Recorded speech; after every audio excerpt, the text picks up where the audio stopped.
अध्याय 2 सांख्य योग, जहाँ शोक से ज्ञान की यात्रा शुरू होती है।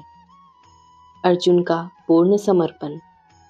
कुरुक्षेत्र के रथ पर अर्जुन बैठा है। आंखों में आंसू, मन में भ्रम।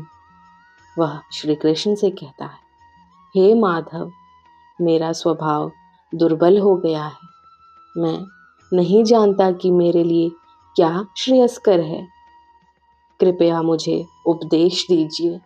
कार्पण्य दोषो वहत स्वभावः पृच्छामि त्वं धर्म समूढ़ चेताः यच्छेर्यः स्यान्निश्चितं ब्रूहि तन्मे। शिष्यस्तेऽहं शाधि मां त्वां प्रपन्नम्। यहीं अर्जुन शिष्य बनता है और कृष्ण गुरु। श्री कृष्ण की प्रथम वाणी। श्री कृष्ण शांत स्वर में कहते हैं, हे अर्जुन, तू ऐसे शोक कर रहा है जो न ज्ञानी को शोभा देता है न वीर को। अशोच्य नन्वा शोचस्त्वं प्रक्वादामश्च भाषसे गतासूनश्च नानुशोचन्ति पंडिताः। आत्मा का अमर सत्य। श्री कृष्ण कहते हैं, आत्मा कभी जन्म नहीं लेती, कभी मरती नहीं। शरीर नष्ट होता है, आत्मा नहीं। न जायते म्रियते वा कदाचिन न्यायं भूत्वा भविता वा न भूयः। अजो नित्यं शशोवतोऽयं पुराणो न हन्यते हन्यमाने शरीरे। जैसे मनुष्य पुराने वस्त्र त्याग कर नए धारण करता है, वैसे ही आत्मा शरीर बदलती है। कर्म का रहस्य। कृष्ण अर्जुन को कर्मयोग सिखाते हैं।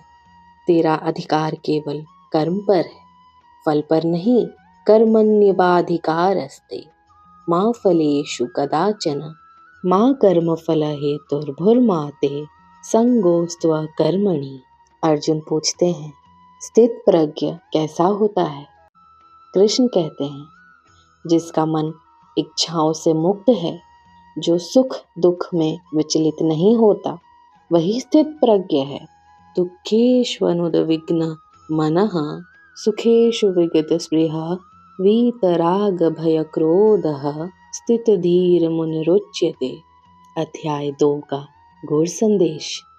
आत्मा अमर है, शरीर केवल साधन है।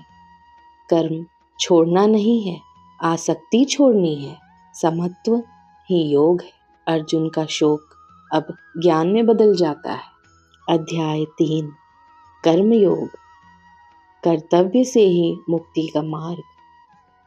अर्जुन का प्रश्न। अर्जुन अभी भी संशय में है। वह श्री कृष्ण से पूछता है, हे जनार्दन, यदि ज्ञान श्रेष्ठ है तो फिर मुझे इस भयानक युद्ध में क्यों प्रवृत्त कर रहे हैं? जायसी चेत कर्मणस्ते माता बुद्धिर्जनार्दन तत्किं कर्मणि घोरे माम नियोजयसी केशव। कृष्ण का उत्तर।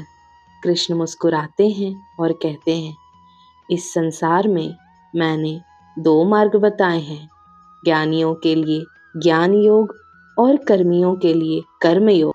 लोकेस्मिन् विधा निष्ठा पौरा प्रोक्ता मया नघ ज्ञान योगेन सांख्यनम कर्म योगेन योगिनम।